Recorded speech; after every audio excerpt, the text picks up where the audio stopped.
من الان ماشین رو روی آتوپایلوت گذاشتیم که من دیگه نه گاز میدم نه کاری انجام میدم با ماشین و خود ماشین خودش رانندگی میکنه و به مقصد میرسه. اگه توی نویگیشن آدرس رو بزنید به چیز ما الان نزدیم، مثلا میزنیم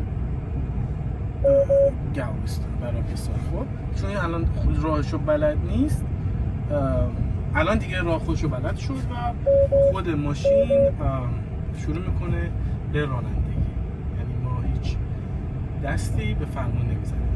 قدیما تسلا میتونستی بدون اینکه دست به فرمون بزنیم مدت زیادی و خود ماشین خودشو برونه بدون اینکه نیاز به دست داشته باشه، ولی به خاطر سیفتی و رگولیشن آمریکا کاری کردن که هر چند ثانیه 10 تا 15 ثانیه بستگی به رود کندیشن داره یه فرمون رو باید بگیری فشار بدی بدونه که شما پشت فرمون اوکی هستید و اگه توی شرایط سخت برسه ماشین خودش شما میتونید کنترل ماشین رو در دستتون بگیرید.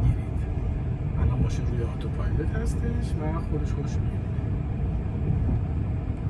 بهتر نشد؟